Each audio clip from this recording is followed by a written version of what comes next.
mapan ana sajroning wana Dandaka. Ingkang mapan ana sajroning alas Dandaka wonten salah satunggaling wanodya. Wanodya utawi wanita ingkang apa paes wanara. Lah sinten to punika tan asanes wanodya mijil saking pertapan Ngagrastina. Atmajanira Begawan Gotama nenggih asesilih Dewi Anjani.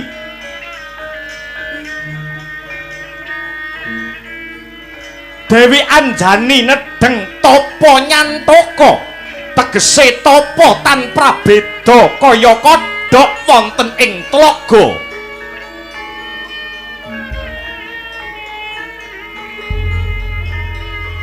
Tapa nyantaka tegese ora kena hamemangan lan hangunjuk yen ora ana dedaharan kang tiba ana pangkone. Kocap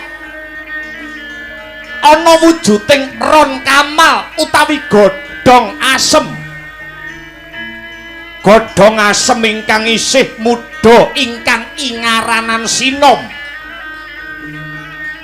Hanyarengi ron kamal dumawah ana pangkoning Sang Anjani gragap Gya Kadaharwani.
Sinokarta mrehtar tamtu tamtuning utama titi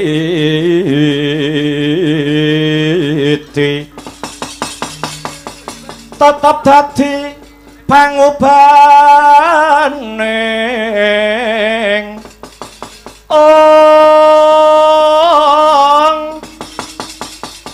wadya tentreming ati tamtu kena dinulada diasilir wulan ndadari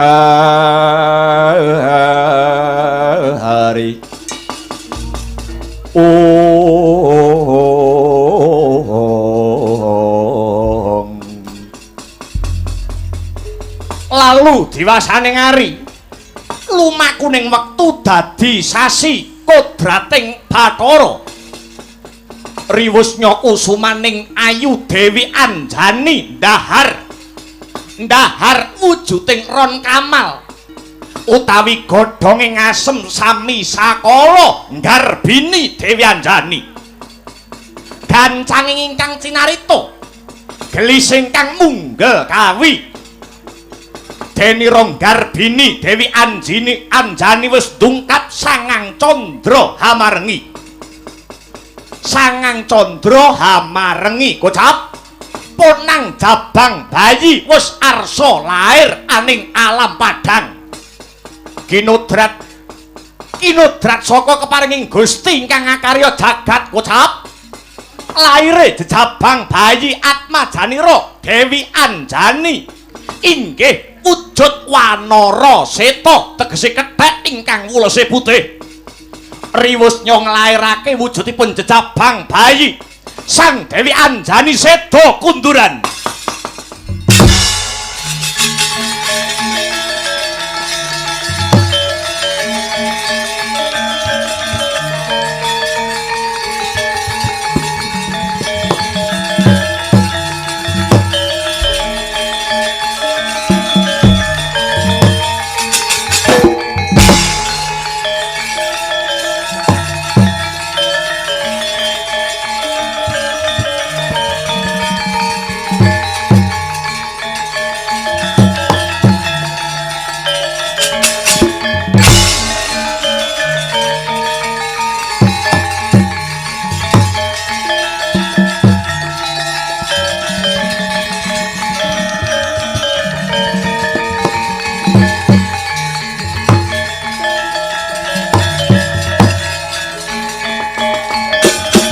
Harito cenger tangise jabang bayi wanara seta.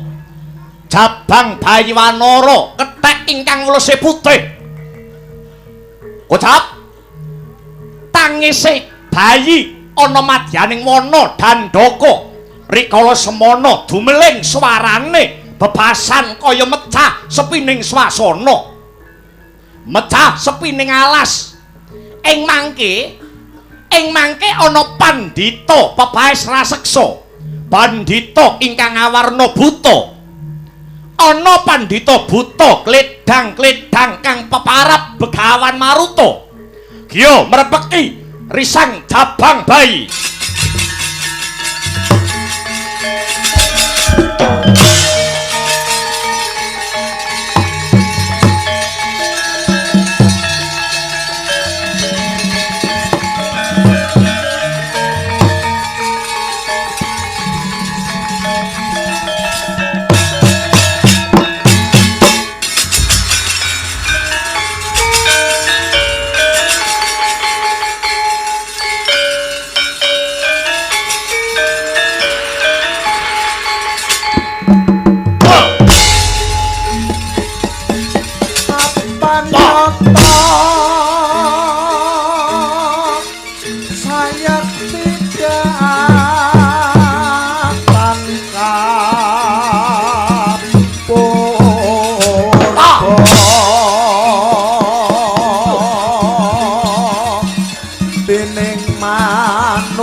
Pandhita Karya Wangsit Bindha Gombang ngajabing tawang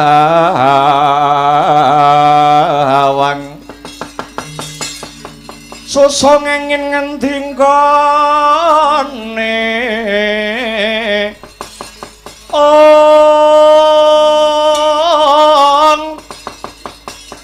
miwang kali ingkang kung wekasane langit Jaladri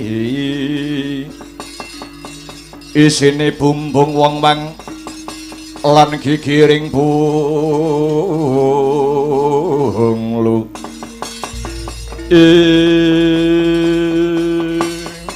Latala iki jane anake sapa iki iki jane anake sapa kok mentala timen wong tuwane mbuwang anake ana ing sajroning alas Dandaka kene. Ya, apa ya? Slendra sing dadi rasaku, slendra sing dadi jiwane Begawan Maruta. Aku Pandhita Maruta sing jejaga ana ing alas Dandaka iki. Nger jabang bayi kang wujud wanara.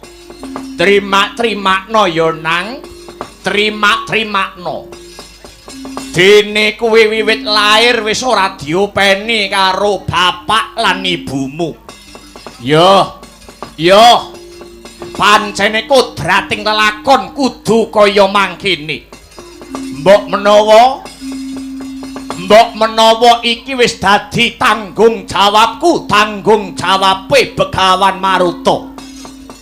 Aku kang bakal gembleng marang kowe, cah bagus.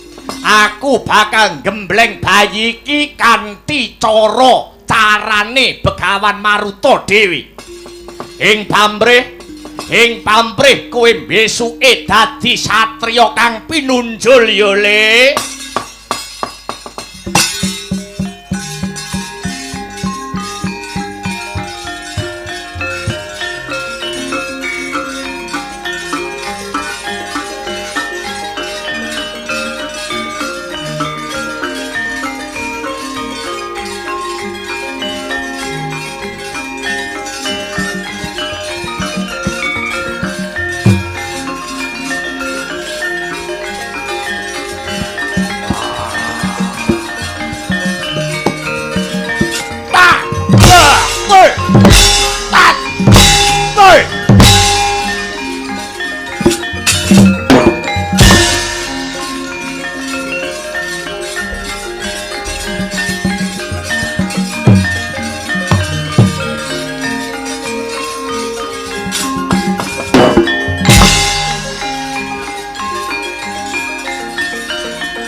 Wis iso brangkang, wis ajar mlaku.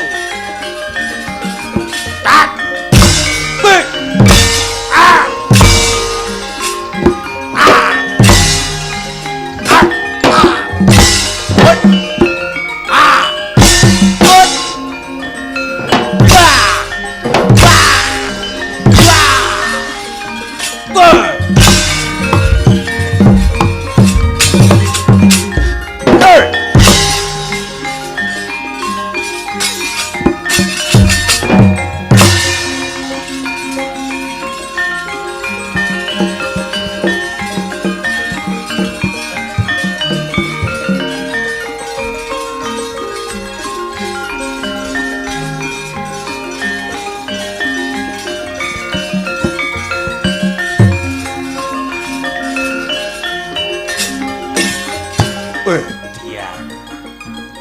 kok wis iso ngadeg bayi iki.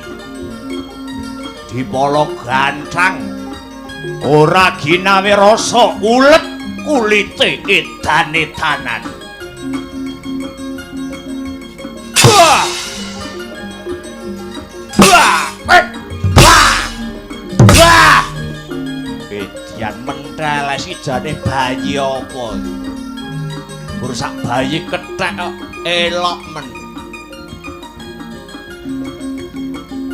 Pat! Loh, malah ngenyek. Pat! Ah! Ah!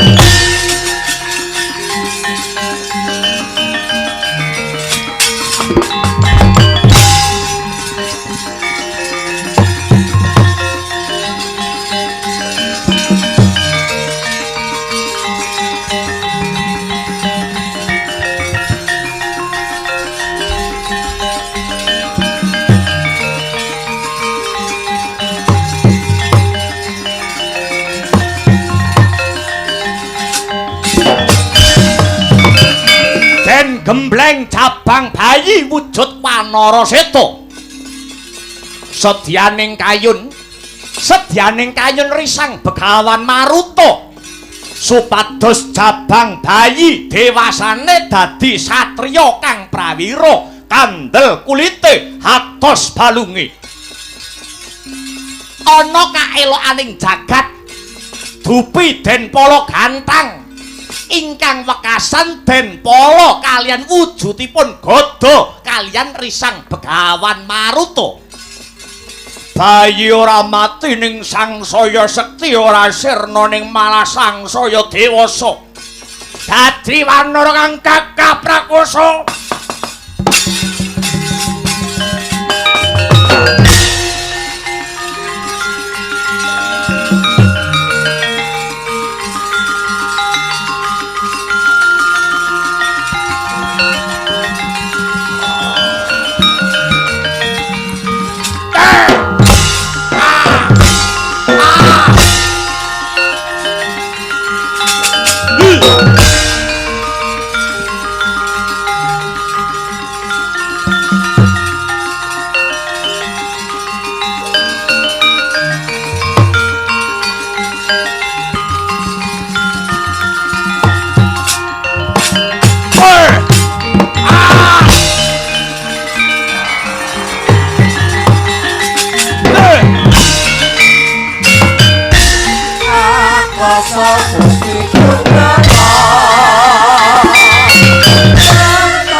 Kadung kadereng momong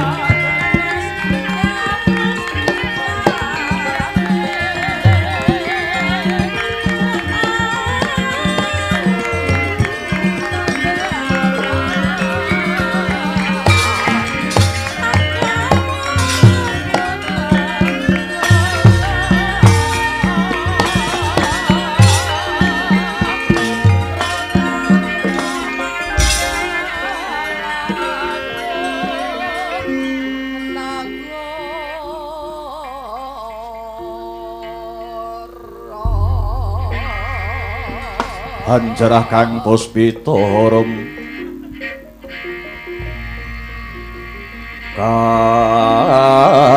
kasiliring samirana mrek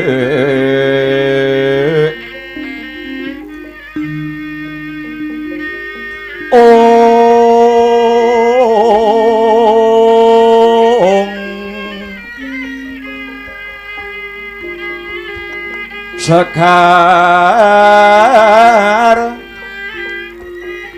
kadung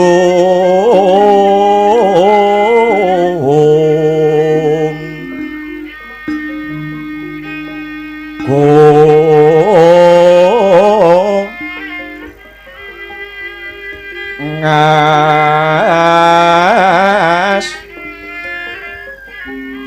gandanyo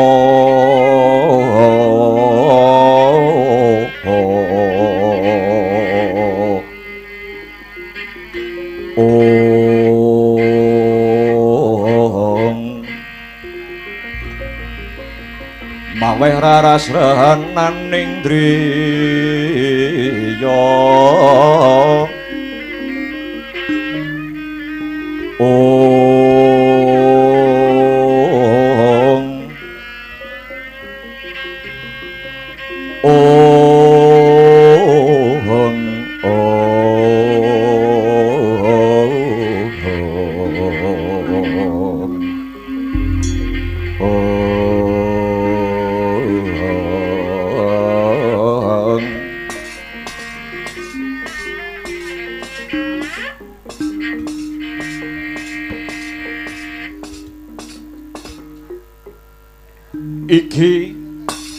iki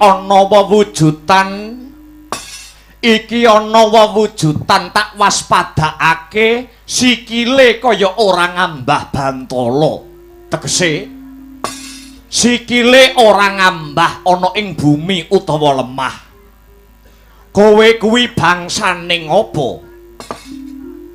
ndadekno sumurupmu aku iki bangsaning dewa utawa bangsaning Jawata. Lho, kowe kuwi dewa? Iya. Aku iki dewa.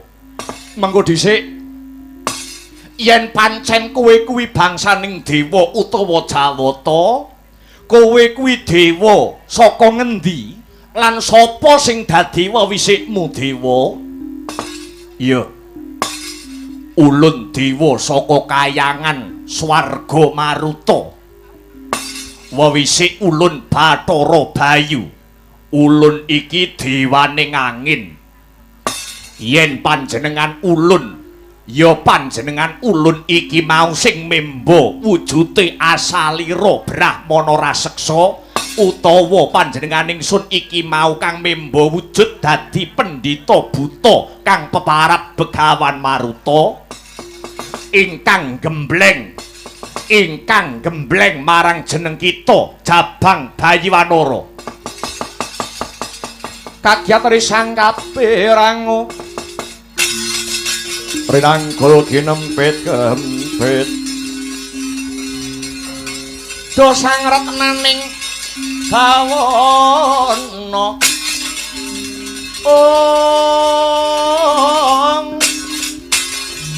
ya si tukang malang ati ya si tukangen sing tias ya si tukang kudu kering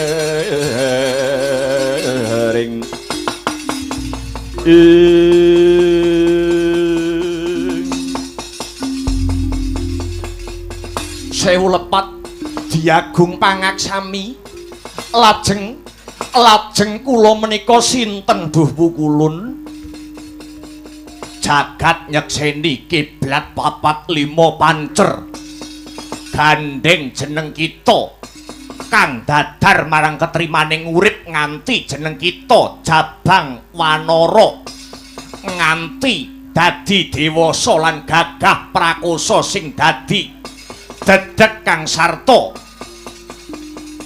ragamu Seksenana panjenengan ulun bakal menehi tetenger kinarya pusaka marang jeneng kita. Seksenana jagat saisine ulun paring tetenger marang kita Maruti ya Senggana.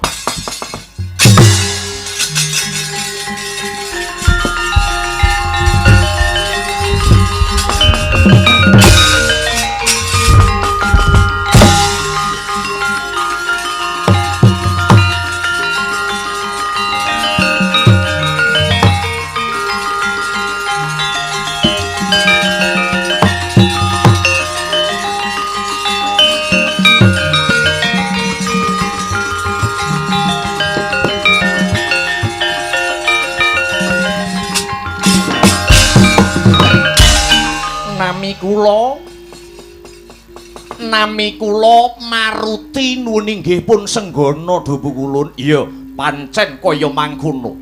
Oh nggih. Lalajeng kula menika putranipun sinten Dubu Kulun? Maruti utawi Senggana cumadong dawuh. Maruti, Senggana ndadekne sumurupmu. Kowe kuwi anakku, kowe kuwi putraku. Wah, apa iya? Wah, mboten Bu Kulun. Kula mboten percaya Senggana mboten pitados. Sing menehi jeneng utawa sing menehi tetenger menyang kowe iki panjenengan ulun. Menawi namung paring tetenger, menawi namung paring asma menika sinten kemawon menika saged Bu Kulun. Wis ngene wae. Ngene wae. Aku durung bisa menehi katerangan sing gumathok. Dina iki ing ripalungguhan iki kowe tak utus Senggana tak kongkon. Nggih, menapa Bu Kulun? Kowe munggah ana kayangan Suralaya. Kowe takono karo para dewa kabeh kae. Yen pancen dewa ora gelem menehi wangsulan babakan sapa kang dadi wong tuamu utawa sudarmamu, kowe ngamuk punggunga mapan ana kayangan Suralaya. Menawi mangke kula kuwalat kados pundi Bu Kulun? Kuwalat ki nek dewane bener.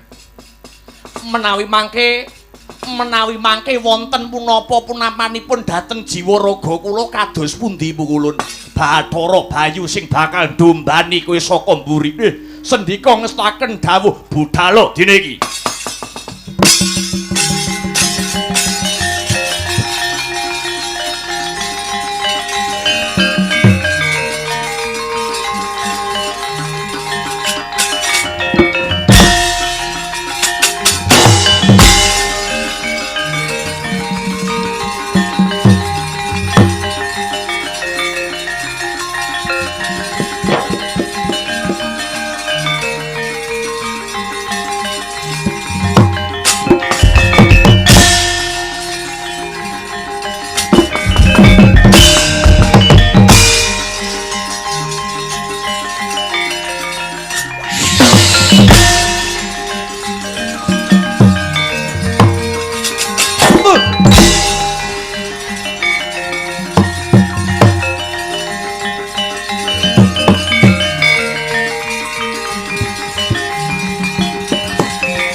Hangudari Tyasrariwut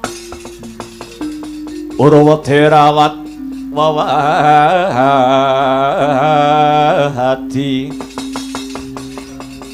wedi lamun kauningan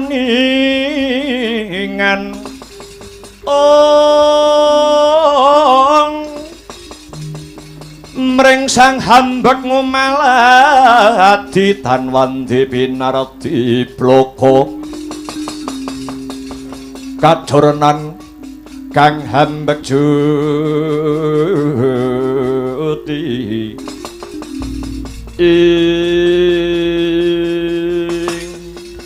wela dalah ya jagat dewa Bathara ya jagat pangestungkara Hastungkara sidam sekaring bawana langgeng wela dalah tublas iki ana wewujudan kethek utawa wanara munggah petrek-petrek ana kayangan Suralaya mapan ana ing repat kepanasan jenengmu sapa he wanara kalamun kowe bisa tata jalma manungsa aranku Maruti ya Senggana iya kowe kabeh apa bener para dewa utawa para jawata ya panjenengan ulun kuwi dewa panjenengan ulun dewa saka kayangan Karang Kaendran dene wisikku Bathara Indraya Bathara Surapati Bathara Indraya sang Surapati pancen bener kaya mangkono aku Bathara Brahma mijil saka kahyangan swarga dahana Senggana Maruti ana paran malang kadak ninggal marang Trapsila ninggal marang tata krama kang sarta yuda negara duwe gawe apa kowe mapan ana repat kepanasan munggah ana kayangan Suralaya kene jarine dewa kuwi wis ngerti sadurunge winarah sipate dewa kuwi waskita sithik sing dadi paningali kenang apa kok takon kekarepane titah kenang apa kok takon kekarepaning jalma kowe kabeh dewa do kucluk cik kata edan kowe ayo prasajan wae bloko jujur apa sing dadi setyamu Senggana Maruti yen pancen dewa kuwi wicaksana mara gage tuduhna sapa sudaremaku sapa wong tuane Senggana sapa sing dadi wong tuane Maruti sing ngerti bapake munyuk ya sapa Maruti dewa ora ngerti dewa ora nyumurupi sapa sing dadi bapakmu sapa sing dadi sudarmamu mbuh ora idep janji dewa ora nuduhake sapa wong tuaku sapa bapakku kelakon ana dewa tak nggo keset ndase lah dalah kowe kethek nyidam marang neraka jahanam ayo njogeta kabeh para dewa tak kendangi dina iki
Dewa-dewa sugata marang sureng prangutani aromarum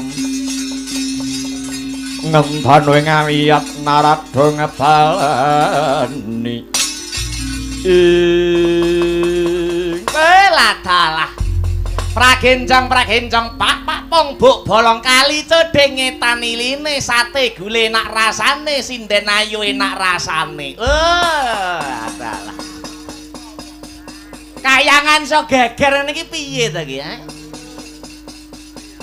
kayangan Suralaya geger mawuran ladalah musik kae lah kok dadi ana kethek putih utawa Wanara Seta ngamuk punggung Suratamtaha munggah ana kayangan Jonggring Salaka dewa-dewa padha bubar mawut dewa-dewa padha salang tunjang Bathara Brahma ngetokne genine lah kok ana dayane angin satemah genine balik ngobar para dewa-dewa liyane wolalayak Yama Dipati barang ya ngono isih sore kok wis ngantuk apa njaluk ora jangkep bayarane ora gumun jebul kethek putih sing ngamuk punggung munggah ana kayangan kae lho lah dalah lah kok ana sing dekengi ora ana liya dewaning angin ya kuwi Bathara Bayu piye karepmu Bayu kowe iki jane rombongane sapa yu Bayu kok kene melok kono melok coba tak pilih anak perpekane Bathara Bayu sing ndekeng kethek putih sarta ngamuk punggung ana kayangan karepe piye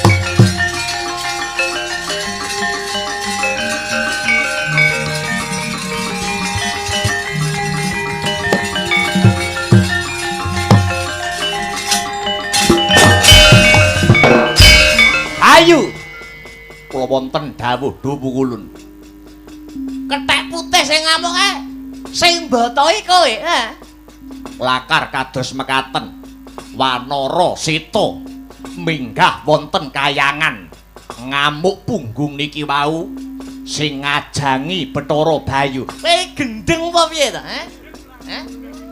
kayangan kahanane ayem kayangan kahanane tentrem kok mbok gawe rame iki karepmu piye dicucukne kali biayane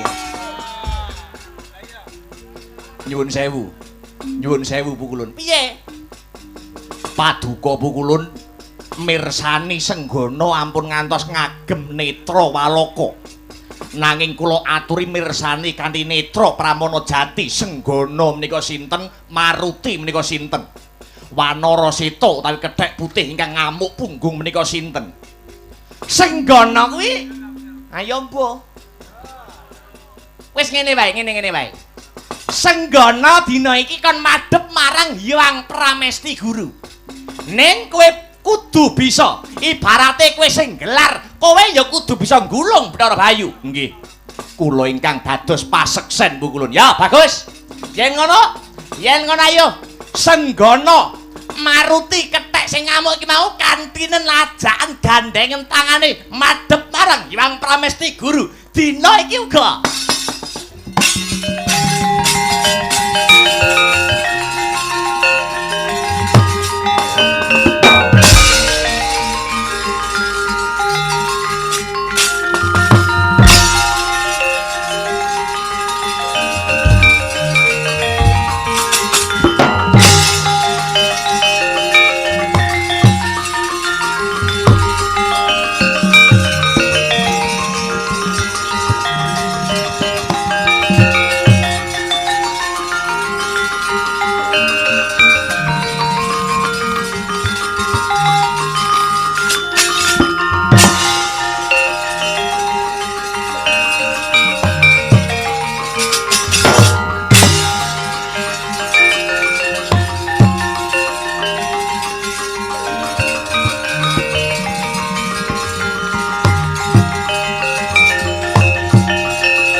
Resang maha yekti sak pusing semedi mungguing pacrabaan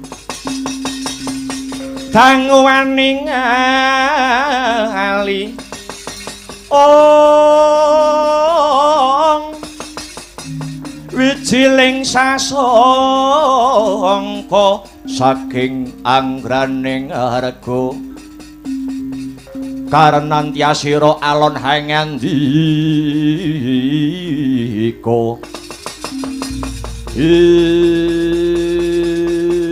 wong ilahing sekaring buwana langgeng lah kok dadi iki ana Wanara Seta munggah marang kayangan sapa jenengmu Heh Wanara nami kula nuwun inggih pun Senggana nuwun inggih pun Maruti Dawa Kulun. Lah banjur apa sababe jeneng kita Soroh amung mapan ana repat kepanasan kayangan Suralaya kene Senggana? Dawa Kulun sayektosipun kula badhe nyuwun pituduh dumateng para dewa. Kula menika putranipun sinten Dawa Kulun? Lho, mengko dhisik. Lah kenang apa? Kenang apa jeneng kita takon Sudarmamu kok nganti munggah mring kayangan? Kula namung nampi dawuh Dawa Kulun. Ana sing merintah lakar kados mekaten. Sing merintah sapa? Ingkang merintah boten wonten sanes kejawi namung kula Dawa Kulun. Kula ingkang merintah pun Maruti kala wau. Bathara Bayu kula wonten dawuh. Yen pancen kowe kudu bisa ngudari kang dadi lelakon iki. Apa sababe kok nganti jeneng kita ngajangi marang Senggana munggah mring kayangan takon babakan Sudarmane, takon marang bapake. Nuwun inggih sewu lepat diagung pangaksami. Sejatinipun Senggana utawi Maruti menika taksih kadang kula piyambak Dawa Kulun. Lho, isih sedulurmu lakar kasinggihan. Lho, lah kok ngono? Awit Senggana niku putra Paduka Bayu. Kowe aja waton ngomong. Ning ngomonga sing nganggo waton Bayu. Awit kula ngertos piyambakipun, awit kula ngertos sejarah larah-larahipun Senggana te Maruti niki Dawa Kulun.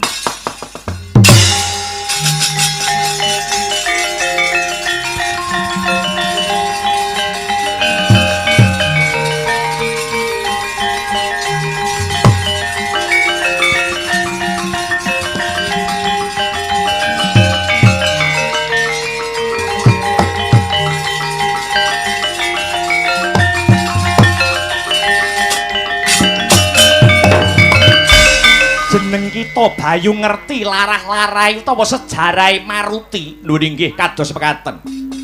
Rikala semanten Paduka Pukulun leledang wonten alas Dandaka. Paduka Pukulun ngawuning-ani utawi ngawruhi wonten wanita ingkang nembe tarak brata.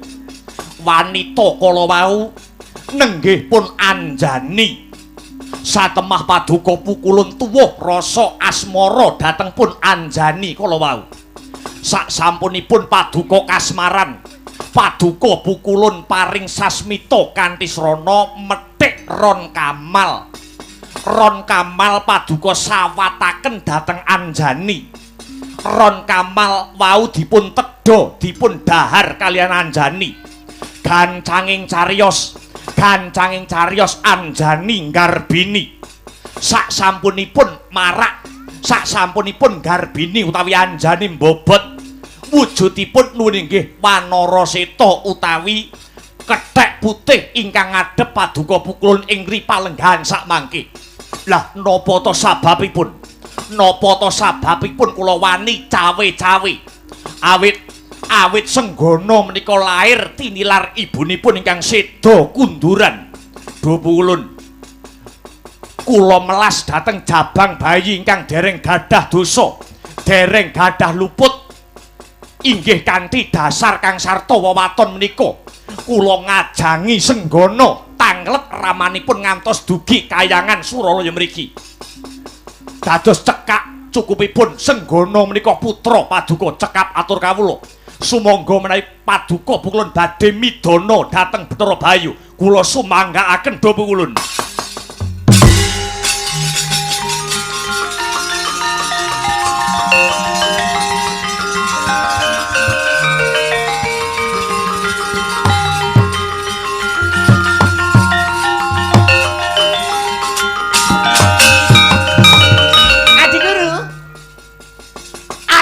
Bathara Bayu kala wau leres napa mboten?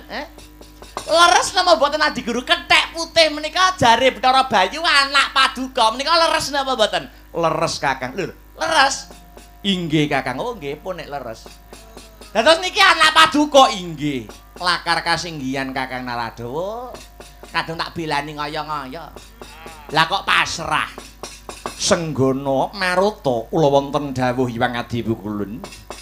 Ya tetela kowe putraku, kowe atmajaku. Gandeng kowe dumadi lantaran roning kamal utawa godhong asem kang isih enom. Ingaranan sinom jeneng kita Senggana ya Maruti bakal tak tambahi tetenger Anoman. Sarta tak tambahi tetenger meneh Anjani putra.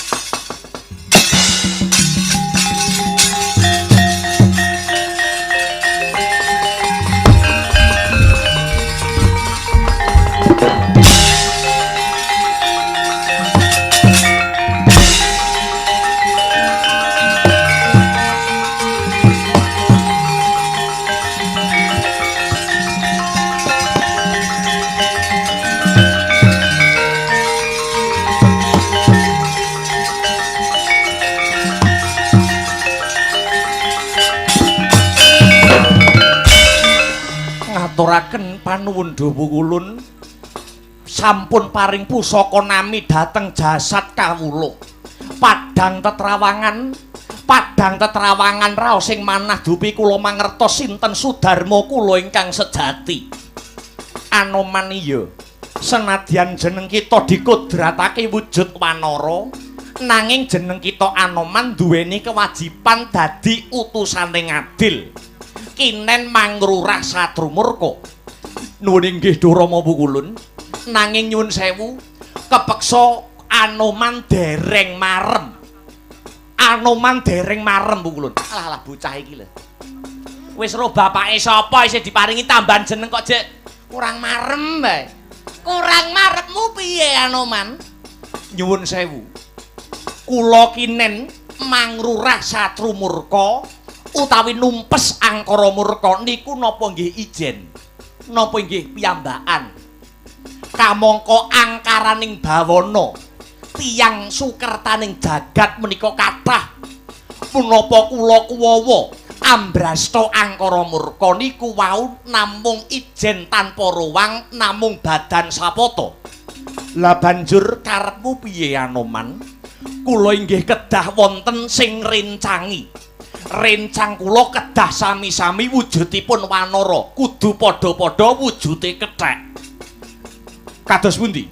Ya, Bayu, kula wonten dawuh Rama Pukulun. Printahna kadang-kadangmu para dewa kon madhep ana ngarsaning ingsun. Senika ngestaken dawuh Pukulun.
Gumlaring jagat raya gatong-tong Prabanya Surya sumirat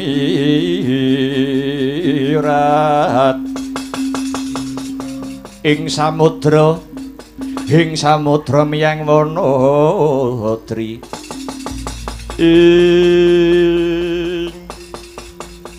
kabeh para putra-putraku para Jawata dina iki ulun keparengake jeneng kita kabeh para dewa nyipta wujute wanara minangka dadi kancane Senggana ya Anoman kang bakal nindakake jejibahan luhur iki mekaten Dawa Kulun. Iya Bathara Indra, ayo kabeh dewa Bathara Indra Brahma kang sarta Yama Dipati ulun keparengake muja utawa nyipta wujudipun wanara larapno ana ngarsaning sun dina iki uga Indra Brahma Yama Dipati.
Nuwuning Dawa Kulun. Mengko dhisik. Iki sing ana mburine Senggana iki jenenge sapa? Nuwuning nggih. Kula dumadi awit pujanipun Pukulun Bathara Indra, nami kula pun kapi Indrajanu Dawa Kulun. Oh ngono. Nuwuning nggih. Indrajanu lakar kasinggihan. Lah mburine kula putranipun Bathara Brahma, nami kula pun kapi Anggeni Bu Kulun. Kapi Anggeni lakar kasinggihan. Kula ciptanipun Pukulun Yama Dipati. Kowe wanara setengah buta. Nuwuning nggih. Kula ciptanipun Pukulun Yama Dipati, nami kula pun Kapi Wisakarwaja. Kapi Wisakarwaja Dawa Kulun. Ya, mengki riyin Kakang. Kados pundi Adik Guru? Mengki riyin. Menika maksih kirang jangkep Kakang. Lho, lirik kirang jangkep mananipun kados pundi? Jengandika Kakang Narada kok dereng muja wujudipun wanara, jengandika Kakang Narada kok dereng nyipta wanara. Mboten. Kula niki didedeke wis cebol. Nek nyipta kethek malah elek. Malah sangsaya ngrusak pasaran Adik Guru. Pun mboten, kula mboten kethek-kethekan. Kakang Narada mboten kersa nyipta wujudipun wanara, mboten kersa nyipta wujudipun kethek. Mboten, sekali mboten tetep mboten Adi Guru.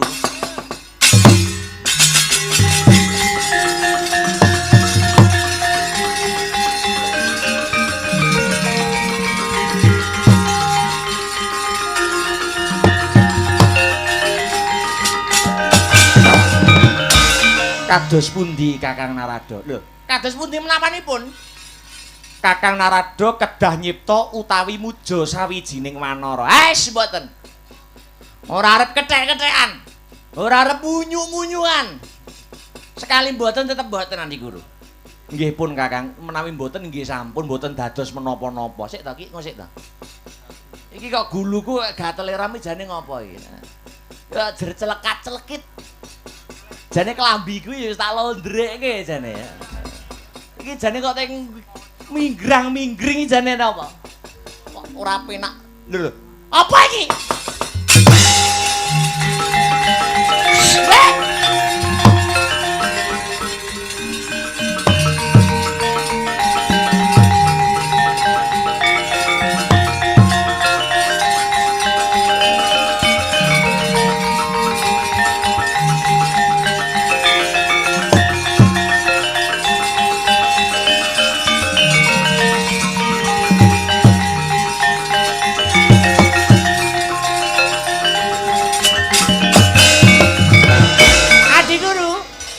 Kados pundi Kakang? Kula mboten trima niki.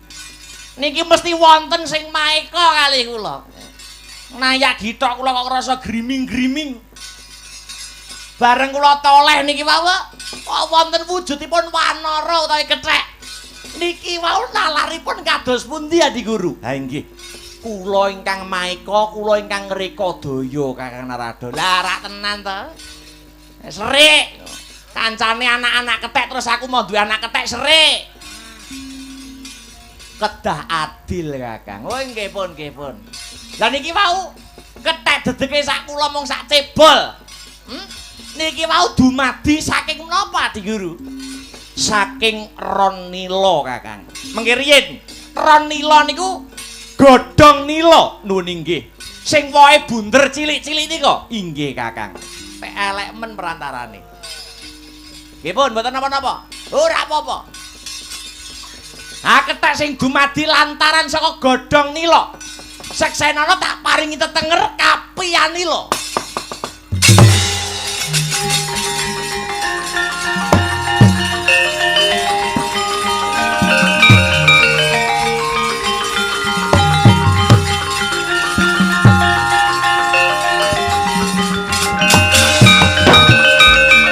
Matur nuwun Abi ndasmu we. Wong gur sak cebol nyeluk bapake Abi. Sampun Kakang. Nggih, sampun kula paringi tetenger wujudipun nggih kapiyani lawit saking dumadi godhong nila. Iya iya. Anoman. Nuwun inggih kados pundi Dabu Kulun? Handadosaken bingah raos sing manah. Sampun dipun sembadani pinaringan kanca utawi rencang wujudipun wanara-wanara menika Dabu Kulun. Iya iya. Anoman padha-padha mula dina iki jeneng kita Anoman sak kanca rawangmu kabeh minangka dadi dutaning adil hambrasta memalaning jagat nok-nok ngestaken dawuh Rama Pukulun. Anoman kula wonten dawuh dina iki uga jeneng kita enggal muduna ana ing Madyapada sira sak kanca rawangmu Suwita ngabdiya marang ratu kang dadi titise Sang Hyang Wisnu mbarengi lintang aliang muga-muga anggonmu sak kanca-kancamu wanara Suwita utawa ngabdi marang ratu titis Wisnu bisa andayani jagat iki bisa manggih ayem lan tentrem Anoman.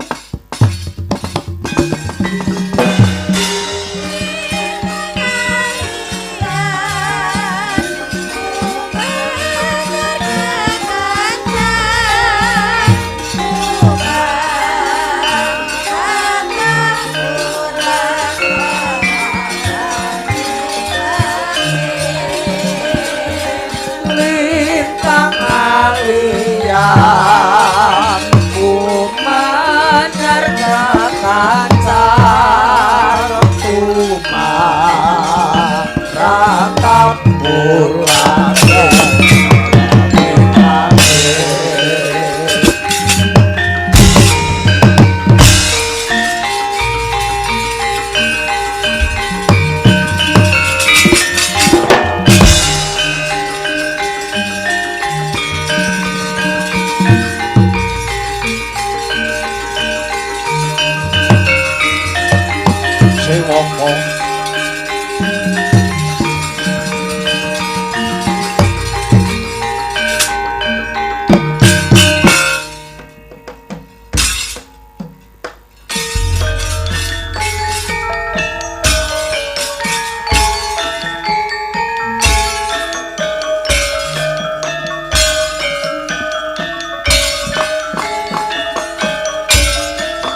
mijil langanira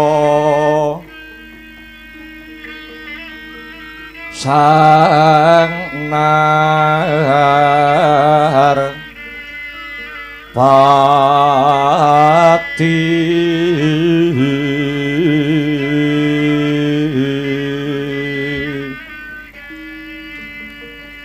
lampah hiro alon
kinarabak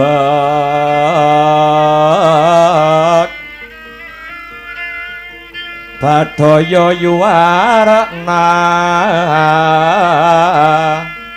nira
Kakang Narapati Sugriwa Kakang. Kula wonten dawuh tinimbalan dosinipun animbali kula pun Narapati Sugriwa. Padha becik sak tekane Kakang Narapati ngabyantara marang panjenengan ingsun Kakang. Nun inggih niskala anggen kula ngabyantara sinuwun dene sembah pangabekti kula kunjuk sinuwun Rama Wijaya sesembahan kula donya prapteng delahan. Iya. Kakang Narapati banget panariman ingsun agawe bombong gambira marawata suta-suta jroning nala. Ora liwat pangestuning ingsun tampanana Kakang Narapati. Lho nggih. Kawula pundi dados jimat paripe sinuwun? Do sinuwun ketitik saking lekering wadana jaiting netra kang sarta tepunging wimba wonten perkawis ingkang sinandi wonten telenging ati. Kula saged hanggagapi mbok bilih sakmangke paduka nedeng gembol perkawis ingkang awrat. Mbok menawi magepokan kelawan Kang Garwa Rekyan Dewi Warasinta ingkang sampun sakwetawis candra utawi wulan kacidra dening Ratu Angkara nenggih Rahwana-raja utawi Dasamuka saking nagari Ngalengka. Dosinuwun jimat pepundhen kawula donya prapting delahan. Menawi paduka sinuwun ngersakaken gebak peperangan wonten negara Ngalengka, kula Narpati Sugriwa sakwadyabala kula wanara saking Guwa Kiskendha sagah dados cagak minangka tuwak Brasta wujudipun angkara murka ingkang dipun sarirani dening Prabu Dasamuka sakwadyabalanipun. Semono kawigatenmu marang panjenengan ingsun Kakang Narpati. Punika taksih dereng paja-paja dosinuwun. Punika taksih dereng paja-paja menawi dipun traju kalian lelabuhan paduka dumateng kula. Nalika semanten kula Pancakara kalian Kakang Subali wekasan ngantos kecepit wonten wit asem dampit. Sugriwa ora isa obah, Sugriwa ora isa musik menawi boten wonten pitulunganipun Gusti lumantar asta paduka sinuwun Rama Wijaya mesti kemawon kula sampun dumugi ning pralaya. Inggih awit lelakon mriku dawuh kulun slendra ingkang raos slendra ingkang batos. Kawula sampun janji, kawula sampun prasetya pejah gesang kula urip patine Narpati Sugriwa namung kula udhakaken dhateng Sri Rama Wijaya ingkang dados titisipun Wisnu Bathara.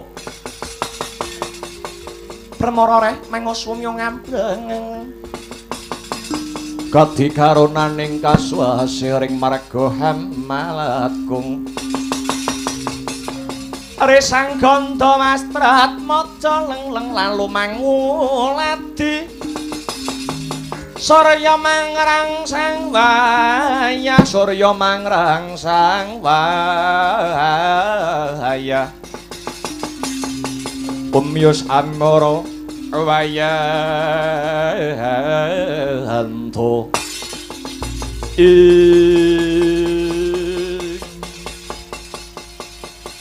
Kakang Narpati Sugriwa kawula wonten dawuh dosinuwun. Pancen bener ing ripalungguhan iki jeneng ingsun nampa jejibahan kang sinampirake pundak kiwa kang sarta tengen supaya njejekake keadilan kang sarta mbrasta angkara murka. Aku bakal ngluruk perang ana negara Ngalengka, tekadku wis dudu perkara katresnanku marang Sinta nanging iki perkara kewajiban ngiras pantes memayu hayuning bawana. Nuwun inggih sinuwun. Dasar katujuhe ngenu menawi paduka ngersakaken wadyabala kula wanara saking Guwa Kiskendha. Wadyabala kula sampun samapta ing gati sawega ing diri. Benjang menapa? Benjang menapa peperangan wonten Alengka Dwi sinuwun. Mengko dhisik Kakang Narpati kabeh kudu diitung kanthi jangkep diteliti kanthi permati aja gerusa-gerusu mengko mundhak keseluruh temahane kleru. Lajeng kersanipun paduka sinuwun kadosa pundi? Mangkene Kakang yen miturut pamawase Kakang Narpati Sugriwa sapa Sapa Balawanara kang pantes dadi utusan utawa dutane Sri Rama Wijaya? Kinan lumarap ana negara Ngalengka. Nak yenake marang kawilujengane Yayi Rakyan Sinta lan uga idep-idep ngukur kekuatan saka negara Ngalengka, Kakang. Ngaten Sinuwun. Kula gadah jago. Sugriwa duwe jago. Wanara utawi kethek ingkang wernane abrit utawi abang. Panasanes anak kula pun jaya anggada, Sinuwun. Mangkono Kakang Narmati, lakar kados mekaten Dho Sinuwun. Lah banjur aku nate sumurup ana wanara kang wulese seta kang tegese putih kae jenenge sapa? Wo menika to. Menika ponakan kula naminipun Anoman. Nanging menawi paduka sinuwun gugu watur kula ingkang langkung prayogi dados dutanipun Sri Rama Wijaya niku sanes Anoman, dudu Anoman. Nanging anak kula pun jaya anggada Sinuwun. Anggada menika larine sregep. Diperintah ngetan ya ngetan, diperintah ngulon ya ngulon. Tur mboten nate kok mikiraken biaya niku jaya anggada niku. Jaya anggada inggih. Benten kalian Anoman niku benten. Anoman niku seminggu sadurunge megawe niku pun njaluk DP riyin. Sapa Anoman? Pun to monggo. Ndahar atur kula jaya anggada langkung sae timbang Anoman. Yen pancen mangkono Kakang Narmati, aku kepingin sowane kethek putih sing jenenge Anoman kelawan si Jaya anggada. Kekarone kinen ngadhep marang panjenengan ingsun. Nok nggih, jayane lho kula wonten dawuh. Timbalana si Anoman lan Jaya anggada kinen ngabyantara ana kene. Lho nggih, dhateng sendika ngestaken dawuh iki.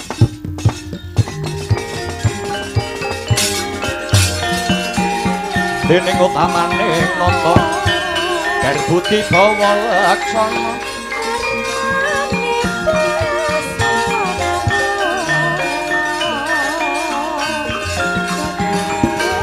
lere barbuti mangkono lewa laksana indriya aku desa paring kono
mongko kantining tumuwa salami mung ngawase eling-eling lukitaning alam eling lukitaning alam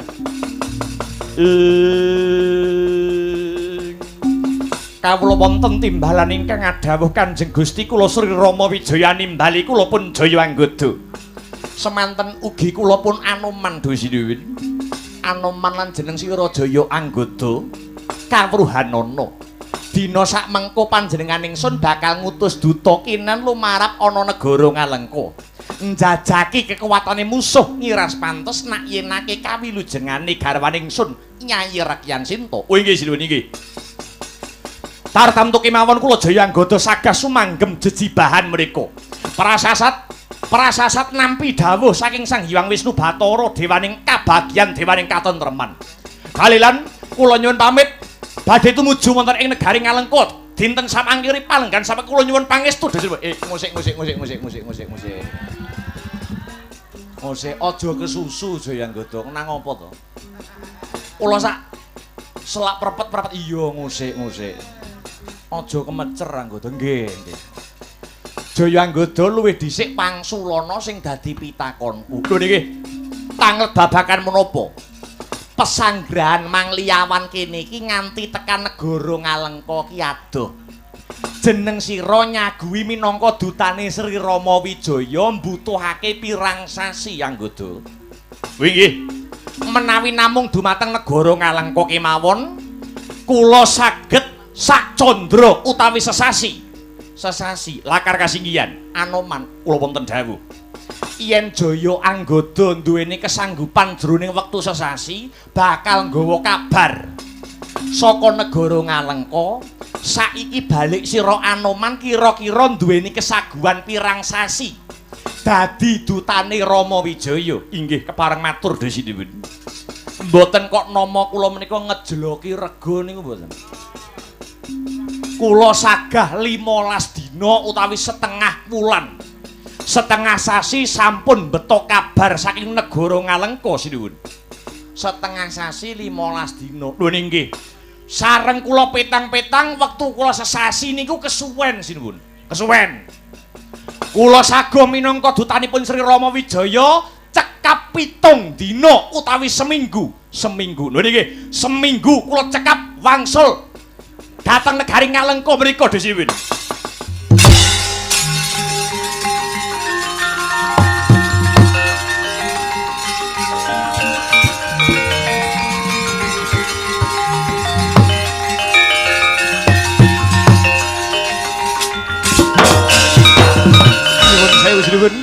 Kula jabal atur kula ngajeng.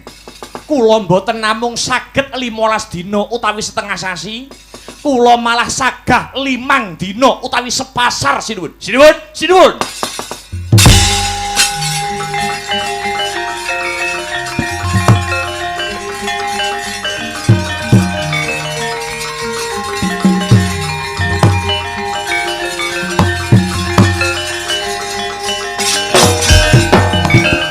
Kula inggih badhe njabel atur kula. Kula ngajeng kandha seminggu, mboten namung seminggu, nanging Jaya Anggota sagah 3 dina sampun beto kabar saking negara Ngalengka. 3 dina. 3 dinten Sinuwun.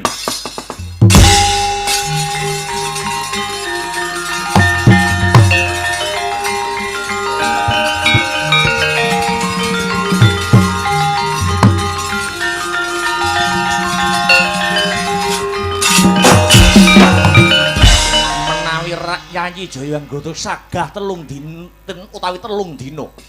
Anoman sagah 24 jam sedina sewengi sampun beto kabar saking negara Ngalengka. Biangsa telek Kakang Anoman, metu njaba.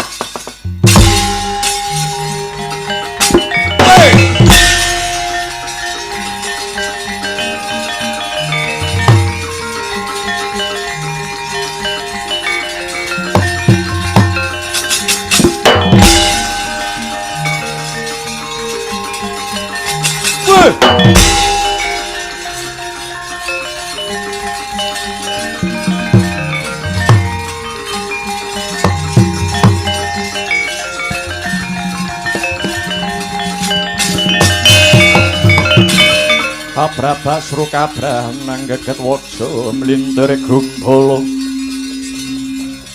gumbala sugal wijiling sabdo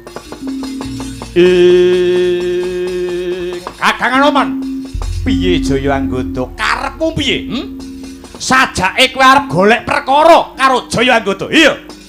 Aja seling surup, aja salah tampa. Apa to gunane, apa to paedahe golek perkara karo adhiku dhewe. Engko yen Kakang Adi jotosan, mengko sing keplok ki wong jaba. Kae lho, deloken Kakang Adi rebutan tanggapan. Lah iki lho. Mula aja kleru penampa ya, Di, aja kleru panampa. Nyatane kowe ngejloki regaku. Aku ngerti nek regamu luwih murah tekan aku. Ngono kuwi tegese kowe golek rai. Kowe golek perkara, ayo. Saiki ngene wae. Kowe Kakang Anoman, kelakon dadi dutane Sinuwun Sri Rama Wijaya. yen wis bisa ngalahke Jaya Anggada, aku ora kepengin regecekan lho, Di. Sumurupa. Gaman paling ampuh. Mono ora ana liya kejaba mung gaman kerukunan. Sapa wae sing dadi dutane Sri Rama Wijaya kuwi dadi hak kang sarta wewenange Prabu Rama Wijaya. Mbuh ora idep. Ayo aja kesemen. Tandingana iki adimu dhewe Jaya Anggada. Kowe gelem minggat apa ora? Ora gelem minggat kelakon tak keset ndasmu. Weh, lah dalah ayo ngejak pirang jak adeni kowe.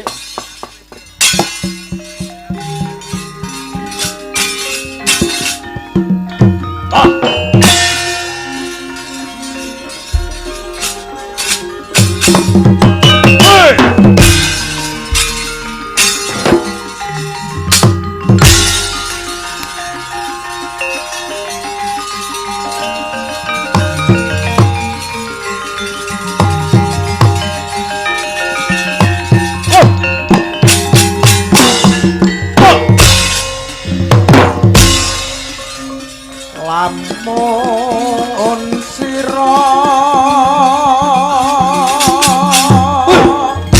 hangga guru kaki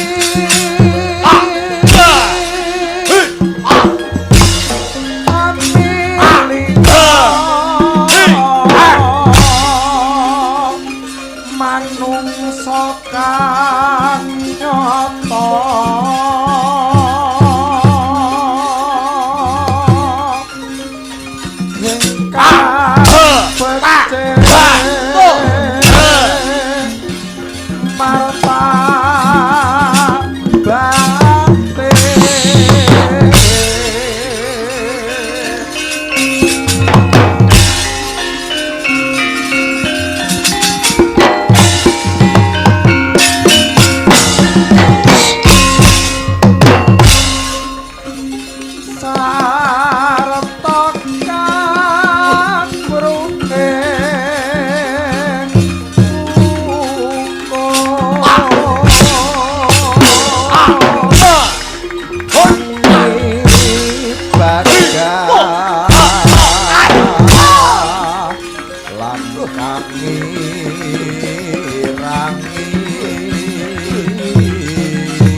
bisa. Hei.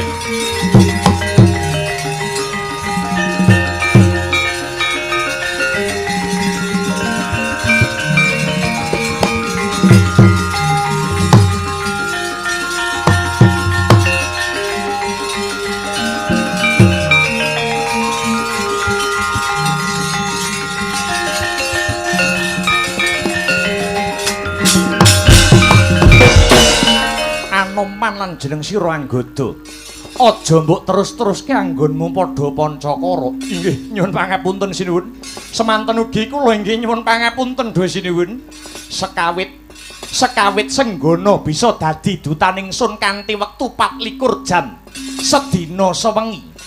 Lakar kados mekaten dhuwur sinuwun. Anggada apa saguh ngungkuli panci kesagwane Kakang Wanoman. Waduh, awrat Awrat raos sing manah kula sinuwun kula namung sagah 3 dinten mula aja dipeksa Jayanggada. Dina iki tak temtokake si Senggana ya Anoman kang dadi dutaning sun.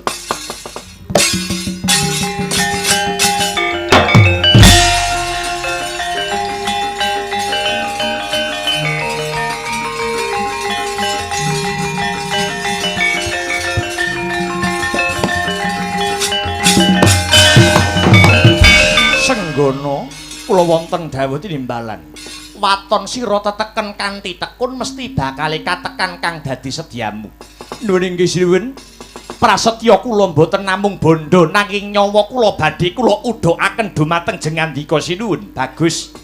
Enggal lumarapo marang negara Ngalengka kanggo nakyenake kawilujengane Yayi Rekyan Sinta lan idep-idep neter marang kekuatan Praja Ngalengka. Uga aku titip wujuding ali-ali ingkang ingaranan ali-ali Sutya Ludira.